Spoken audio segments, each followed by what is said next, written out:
32वां अध्याय उषा चरित्र। श्री पराशर जी बोले, रुक्मणी के गर्भ से उत्पन्न हुए भगवान के प्रद्युम्न आदि पुत्रों का वर्णन हम पहले ही कर चुके हैं। सत्यभामा ने भानु और भौमेरिक आदि को जन्म दिया। श्री हरि के रोहिणी के गर्भ से दीप्तिमान और ताम्रपक्ष आदि तथा जाम्बवती से बलशाली सांब आदि पुत्र हुए। नागनजिति से महाबली भद्रविंदादि और शैव्या मित्रविंदा से संग्रामजित आदि उत्पन्न हुए।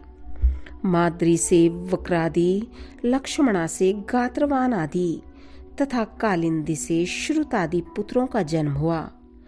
इसी प्रकार भगवान के अन्य स्त्रियों के भी 8 अयुत 8,800 यानी 88,800 पुत्र हुए।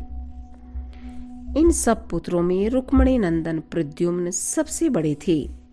प्रद्युम्न से अनिरुद्ध का जन्म हुआ और अनिरुद्ध से वज्र उत्पन्न हुआ। हे द्विजोतम, महाबली अनिरुद्ध युद्ध में किसी से रोके नहीं जा सकते थे। उन्होंने बलि की पोत्री एवं बाणासुर की पुत्री उषा से विवाह किया था। उस विवाह में श्री हरि और भगवान शंकर का घोर युद्ध हुआ था और श्री कृष्णचंद्र ने बाणासुर की सहस्त्र भुजाएं काट डाली थी। श्री मैत्री जी बोले, हे ब्राह्मण, उषा के लिए श्री महादेव और कृष्ण का युद्ध क्यों हुआ और श्री हरि ने बाणासुर की भुजाएं क्यों काट डाली? हे महाभाग, आप मुझसे यह संपूर्ण वृतांत कहिए। मुझे श्री हरि की यह कथा सुनने का बड़ा कुतूहल हो रहा है। श्री पराशर जी बोले, हे विप्र, एक बार बाणासुर की पुत्री उषा ने श्री शंकर के साथ पार्वती जी को क्रीड़ा करती देख स्वयं भी अपने पति के साथ रमण करने की इच्छा की। तब सर्वांतर्यामिनी श्री पार्वती जी ने उस सुकुमारी से कहा, तू अधिक संतप्त मत हो, यथा समय तू भी अपने पति के साथ रमण करेगी। पार्वती जी के ऐसा कहने पर उषा ने मन ही मन यह सोचकर कि न जाने ऐसा कब होगा और मेरा पति भी कौन होगा, इस संबंध में पार्वती जी से पूछा। तब पार्वती जी ने उससे फिर कहा। पार्वती जी बोली, हे राजपुत्री, बैसाख शुक्ला द्वादशी की रात्रि को जो पुरुष स्वप्न में तुझसे हठात संभोग करेगा वही तेरा पति होगा। श्री पराशर जी बोले, तदंतर उसी तिथि को उषा की स्वप्नावस्था में किसी पुरुष ने उससे जैसा श्री पार्वती जी ने कहा था उसी प्रकार संभोग किया और उसका भी उसमें अनुराग हो गया। हे मैत्रेय, तब उसके बाद स्वप्न से जगने पर जब उसने उस पुरुष को न देखा तो वह उसे देखने के लिए अत्यंत उत्सुक होकर अपने सखी की ओर लक्ष्य करके निर्लज्जता पूर्वक कहने लगी, हे नाथ, आप कहाँ चले गए? बाणासुर का मंत्री कुंभांड था। उसकी चित्रलेखा नाम की पुत्री थी। वह उषा की सखी थी। उषा का यह प्रलाप सुनकर उसने पूछा, यह तुम किसके विषय में कह रही हो? किंतु जब लज्जावश उषा ने उसे कुछ भी न बतलाया तब चित्रलेखा ने सब बात गुप्त रखने का विश्वास दिलाकर उषा से सब वृतांत कहला दिया।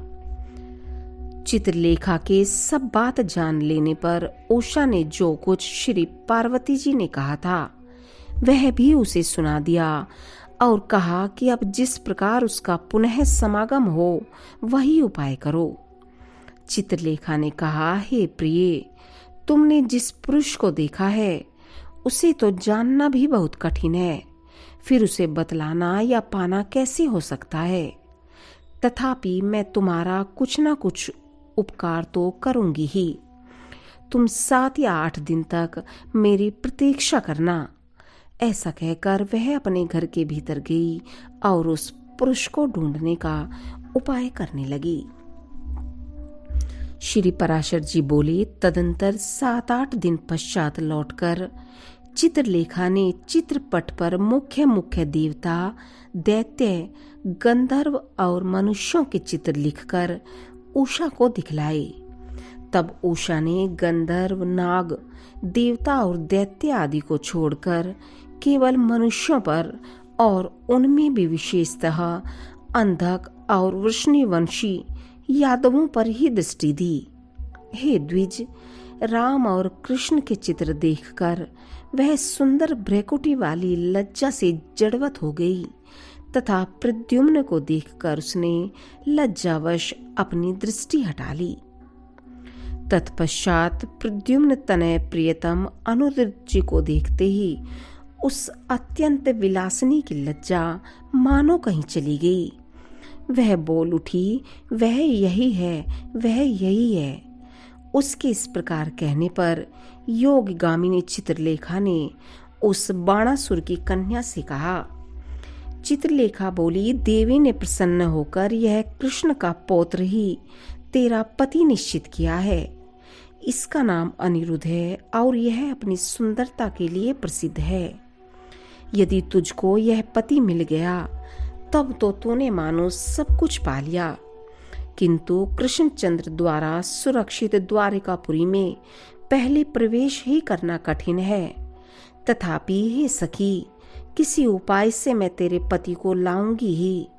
तो इस गुप्त रहस्य को किसी से भी न कहना। मैं शीघ्र ही आऊंगी। इतनी देर तू मेरे वियोग को सहन कर। अपनी सखी उषा को इस प्रकार ढाढ़स बंधाकर चित्रलेखा द्वारिकापुरी को गई। इति श्री विष्णु पुराणे पंचमे अंशे द्वात्रिंशो अध्याय।